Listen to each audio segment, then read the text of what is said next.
Hello, Year 9. I'm back. Who would have believed it?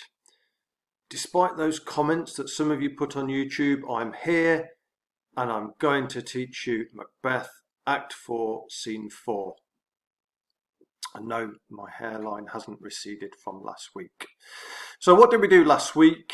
We saw, or we didn't see, we heard described the murder of Banquo, ordered by Macbeth, and the escape of Fleance, which obviously still poses a massive risk to Macbeth, because the witches predicted Fleance would become king, and Macbeth feels that becoming king is only half his battle.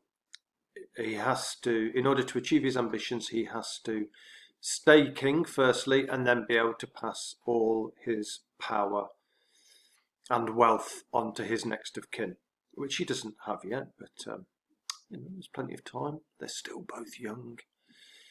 So Macbeth has arranged this feast at Forest Castle, which he has taken over now after murdering Duncan's old castle, and he's arranged this feast to more or less to celebrate the fact that he is now king. And he's invited the court. What do we mean by the court? The court means the king, the queen, and all the most powerful people in the country, which would have been thanes and their wives. What thanes, remember, what we'd call lords. So the court is made up of the king and queen and all the lords and ladies and their servants. And remember, the way that this society worked is that a lord or thane would control a certain part of the country, and he more or less would control all the land and the people in that country, in that part of the country. So being made a thane, like Macbeth is at the start of the play, it is a pretty big deal because it makes you wealthy. It gives you land and it gives you property, and it gives you more or less ownership of the people that live in that area. And then obviously when Macbeth is given made Thane of Cawdor as well, that almost doubles his power. So that's what the court is, lords and ladies. And remember, because of the divine right of kings, then and because the king had the power to make you thane, or to take that away, or to give you another part of his kingdom, but for example, to make you Thane of Cawdor when you're already Thane of Glamis, then really it did pay to be loyal to the king. And often, if you did well in battle for the king, like Macbeth does at the start, then the king would reward you by giving you another part of the kingdom. And if you betrayed the king or did badly or let the king down, then you could go the way of the old Thane of Cawdor, like we saw when we were watching the film. So bear in mind that even though some of the people gathered at this feast may have been suspicious of Macbeth and how he suddenly became king and the death of Duncan, it wouldn't really do them any good to express those doubts, because this is the man in control now. This, to a certain extent, is the man that defines their power and controls the amount of power they get. And this, remember, they all would have been, most of them would have believed in the divine right of kings. So they would have believed that this man is appointed by God and therefore they should follow his authority, even if they suspect him of nasty, evil deeds. So we're all at the banquet, apart from Banquo, who is lying in a ditch. He's not going to make it. So Macbeth starts by greeting all the lords and ladies. He says, "You know your own degrees, sit down. At first and last the hearty welcome." You know your own degrees, sit down. Basically, this means you know where you're supposed to be sat. So this is really sort of to do with status. You know, so the seating would be arranged where those closest to the king were sat around him. So basically, he's kind of almost saying, you know your status, you know where you're supposed to be sat. A bit like, when you go to a wedding party, and a bit like me, you're always on the furthest, always on the furthest table away from the bride and groom because they ran out of people to invite, and they just thought of somebody they used to hang around with a few years ago. So a bit like that. Every seat has its status, and the nearer to the king you are, the higher your status. So he's saying, you know where to sit. Please take a seat. And enjoy the feast. You're most welcome. Then the lords will reply, thanks to your majesty. So remember what I said, even though they might have suspicions about Macbeth, best really to be polite and appear grateful and not show that. So they say, thank you for your greeting. Thank you for making yourself welcome. Oh, forgot the cursor. I didn't realise on my screen it just appears as the boring old arrow, but when you look at it, it's like a yellow target. So it's almost like a game, and we can shoot the words. So Macbeth says, our self will mingle with society. So society is everybody at the party, at the feast, and our self is him. So he's saying, I'm going to come, I'm going to wander around, I'm going to say hello to everybody, I'm going to mix with you all and play the humble host. So I'm going to mix with you all and try and be a good host. Our hostess, that's Lady Macbeth, keeps her state. So Lady Macbeth is going to stay on her throne, her seat, whilst Macbeth wanders around. But in best time, we will require her welcome. So so she's going to stay where she is for now in her seat whilst I wander. But in good time, she'll come and greet you all. So kind of suggests. Unlike the scene prior to the murder, it kind of suggests that Macbeth's a bit more in control of Lady Macbeth now. And Lady Macbeth says, pronounce it for me, sir, to all our friends, for my heart speaks they are welcome. So Lady Macbeth is saying, please, Macbeth, say it for me, say for me that everybody here is welcome to. Tell them from me that they are welcome. So a couple of quick questions here. Sorry, my daughter's just arrived at the back door. She wants to come in, but it's pouring with rain and it's windy, but you're more important. She can get over it. So a couple of quick questions then. So firstly, can you tell me please, when we use the word court, what do we mean? What is the court? And secondly, why are the Thanes so respectful to Macbeth when they kind of might have suspicions about him? Why do they show him such respect? Okay, I've had a cup of tea and 3 slices of malt loaf, so time to crack on to part 2. The first murderer appears at the door. They've come to report what happened with Banquo and Fleance. Macbeth says to murderer, at this stage, Macbeth is still addressing the lords. He's not gone to speak to the murderer yet. So Macbeth says, see, they encounter thee with their heart's thanks. So basically, he's saying to Lady Macbeth that they're grateful and they wish to pass on their thanks to you too. So they're pleased to be there with you too. They're pleased to be at the feast with you. There you go. Got it about right, third time round. Both sides are even. Here I'll sit in the midst. So both sides of the table are even, and I'm going to sit in the middle so I can speak to everybody. Be large in mirth. Mirth means enjoyment, so enjoy yourself anon. Remember, if you think all the way back, we did those common Shakespearean terms. Anon means soon. Soon we'll drink a measure. So I don't think they're talking about. I don't think they're talking about Ribena. Probably mead, a weak beer. So soon we'll have a drink. Everybody around the table will have a drink. Then Macbeth goes to the door to speak to the murderer.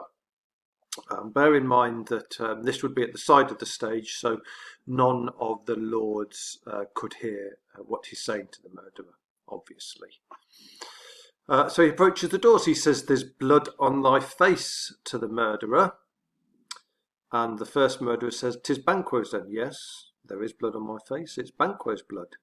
And Macbeth says, "'Tis better thee without than he within." A metaphor. It is better that it is on your skin, the blood, than in Banquo's body. Because obviously, if the blood was in Banquo's body, he'd still be alive. So, it's better. The blood is better on your face than in pumping around Banquo's body. Is he dispatched? Dispatched is a euphemism, really. What he means to say is he murdered? But we think of dispatched as like in a parcel. Is the parcel dispatched? Has it been sent? So it's another euphemism instead of the word murdered or killed. The first murderer replies, "My lord, his throat is cut." So this is the first time, really, in terms of the dialogue, that we learn how the murderers killed Banquo. They cut his throat, and the first murderer says that it was him that did it. Macbeth, who was previously appalled at the sight of blood on his own hand. Remember, blood symbolized his guilt. He couldn't even bring himself to look at the blood on his hands. Now says, "Thou art the best of the cutthroats, so well done. You are the best person at cutting throats." Not quite sure how you judge that competition, nevertheless. "Yet he's good that did the like for Fleance. If thou didst, thou art the nonpareil." Nonpareil means the best of all. So he's saying, well done. You are the best of cutthroats, yet if you did the same to Fleance, if you killed Fleance, then you are without equal in terms of murderers. So he's asking, did you kill Fleance too? And the murderer replies, "Most royal sir, Fleance is escaped."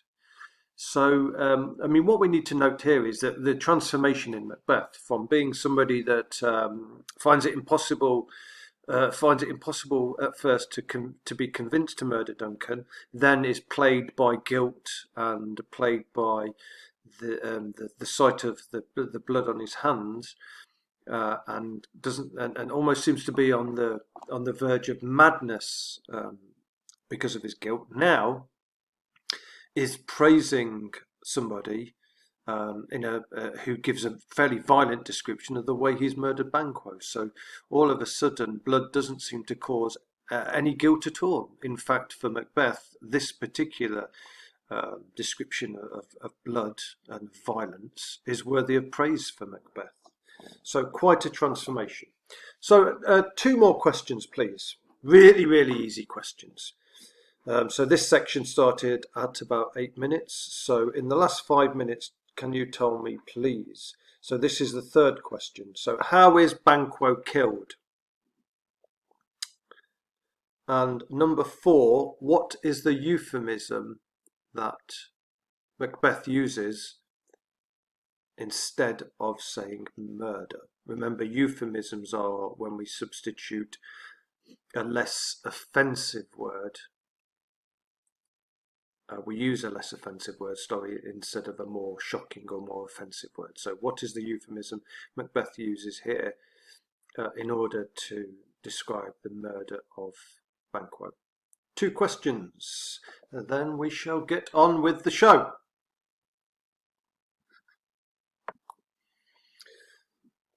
Okay, next page. Macbeth says, "Then," so he's just been informed that Fleance has escaped. He says, "Then comes my fit again." So my fears have returned. My paranoia has returned. "I had else been perfect." So what he's saying here is everything would have been perfect if Fleance was killed. And then he uses 1, 2, 3 similes to describe how things would have been perfect. "Whole as the marble, founded as the rock, as broad and general as the casing air." So these things are marble and rock, are about being solid. So everything would have been solid, everything would have been perfect. And air is about freedom. So I would have been free from worries. I would have been I would have been solid and not worried at all if Fleance had been killed. Then he goes on to use alliteration and ascendentum, which is a list of here 3 things: cabined, cribbed, and confined. 3 things. And there are commas in between instead of conjunctions. So ascendenton means a list, but with only with commas separating them, no conjunctions such as and. So cabined, cribbed, and confined. So what do these mean? Cabined, cribbed, and confined. They're all about him being trapped, aren't they? If you think about it, if you're stuck in a cabin, it's a tight, confined space, just like a crib as well. Babies can't get out of them, can they? And if you're confined somewhere, you're trapped, you can't get out. So he feels trapped and unable to escape now. And the thing he's trapped and unable to escape from are his fears that the witch's predictions will come true, and that Fleance one day will become king, and he will lose everything he's fought for. So he also says he's bound into saucy doubts and fears. Now, when I was a kid, saucy meant something entirely different, but here it means he feels trapped by defiant fears. So no matter how hard he tries to get rid of those fears are defiant. They keep popping up. He keeps being reminded that his position as king is not safe. And then he says, but Banquo's safe, which is obviously ironic use of the word safe, because he means but Banquo's safe as in safely dead, when normally we would associate safe with being the opposite of dead. So his use of the word safe is ironic there. And the murderer replies, "I, my good lord." If you remember back to common Shakespearean terms, I means yes. "I, my good lord, safe in a ditch he bides." So he's dead, lying in a ditch, with 20 trenched gashes on his head. So whatever the murderers killed him with, a sword or an axe, just indicating to something. That didn't look rude, did it? It was a pause signal. Oh, it's recording. Where were we? The 20 trench gashes. Yes, the pretty violent and gruesome imagery of the murder of Banquo, and with 20 trench gashes on his head, the least a death to nature. So really, one would have done. So these murders are pretty psychotic, really. So it's quite a vivid and excessive violence that they used in order to get rid of him. You can't help thinking, if they wouldn't have been so busy putting 20 gashes into Banquo, then they could have put 5 in and spent the rest of the time going for Fleance. But there you go. Macbeth said, "Thanks for that. There the grown serpent lies." So we have an extended metaphor here. An extended metaphor is just when you take one metaphor, such as the king is a lion, and then you carry on by making more comparisons. So you start off with one comparison, then you extend it to a number of comparisons. So the first comparison here is there the grown serpent lies. So the grown serpent is Banquo. He lies because he's dead in the ditch. Excuse me. And the image of the serpent obviously is because from Macbeth's point of view, he was potentially poisonous.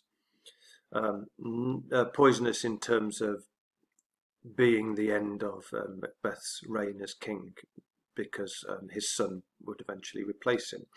And from Macbeth's point of view, like the serpent, if you think back to the Garden of Eden, there's the hint of treachery and betrayal. So from Macbeth's point of view, Banquo's son becoming king would have been an act of betrayal and treachery, which is obviously ironic because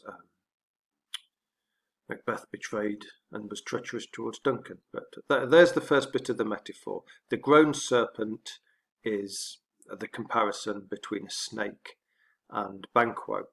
And then the worm that's fled, obviously the worm is a bit smaller than a snake, so the worm that's fled is Fleance. So you see how the comparison is being continued, and that's what an extended metaphor here. So the worm that's fled is Banquo, Fleance, who's escaped, and hath nature that in time will venom breed. So this is the third bit of the extended metaphor. It's saying that although he is not poisonous to me at the minute, although he can't harm me at the minute, in time he will have venom. So in time he will be poisonous to me. So when he's older, he could become king and he could replace me. And then the last bit of the metaphor, no teeth for the present. So there's nothing he can do to harm me at the minute because he's so young. And because obviously he's escaped and run away and he won't be around for a bit. So he can't do no teeth for the present, he can't do many harm at the moment. So there's the extended metaphor. Then Macbeth says, get thee gone, tomorrow we'll hear ourselves again. So leave me for now, please, and I will meet again with you tomorrow, presumably to plan what to do about Fleance. So a couple of questions there, please. 3 questions, please. Either photographed in your books or by email. Firstly, please, what alliteration does Shakespeare use to show Macbeth's reaction to hearing that Fleance has escaped? So where's the alliteration that shows how Macbeth feels about Fleance escaping? Number 2, can you please write down the extended metaphor that Macbeth uses in order to describe what's happened to Banquo and Fleance? And that's it for now, 2 questions. We will move on to the final part of the lesson, I think, in a couple of minutes. Okay, so Macbeth's learnt that Fleance has escaped and that Banquo's dead, and his worries and concerns are coming back to haunt him. The murderer's left, and now Lady Macbeth tells Macbeth off, really, for sneaking off and speaking to the murderer and not doing his job as king and entertaining everybody. So she says, my royal lord, you do not give the cheer. So you're not circulating, you're not mixing with everybody, you're not being a good host. And then she says, oh, I keep forgetting about this, it looks lovely when you see it, doesn't it? That big yellow round thing. The feast is sold that is not often vouched. So what she's saying here is that the guests might feel a bit cheated if you're not mixing with them. They might almost feel like they've paid for something and they're not really getting anything in return. So make a bit of an effort. While 'tis a making, 'tis given with welcome. To feed were best at home. She's saying if they feel like they're just here to eat, then they might as well be at home. So she's saying the feast is about much more than this. The feast is about you entertaining people, you making people feel welcome. Then she says, from thence the source to meat is ceremony. And she's continuing here with the idea that just food on its own, just meat on its own, without the ceremony, without all the celebrations, is nothing. As she says, the meeting were bare without it. So the feast is bare. There's very little to it if we're not putting on some sort of show for them. So Lady Macbeth's role here appears to be she's still got some degree of control here, isn't it? She's over Macbeth. She is reminding him of his obligation to put on a show, to put on an impression that all the guests are welcome, that he is fond of them.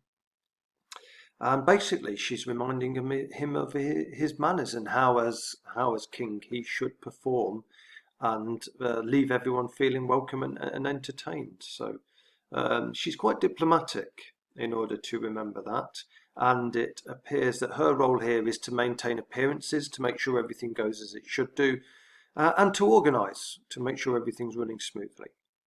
And Macbeth says, "Sweet remembrancer." So thank you for reminding me. Thank you for remembering. And then he says to everybody else at the feast, "Now good digestion, wait on appetite." So this is a toast. Raises the glass to food and to health. So to good appetite and to good health. So basically saying, okay, let's get on with it. Let's get on with the food, and raises a glass to that. And then Lennox, one of the Thanes, says, "Please, Your Highness, sit down." So one question on that, please. Can you tell me, we've looked a lot at Macbeth, but what in this scene, what role or what purpose does Lady Macbeth fulfill or serve?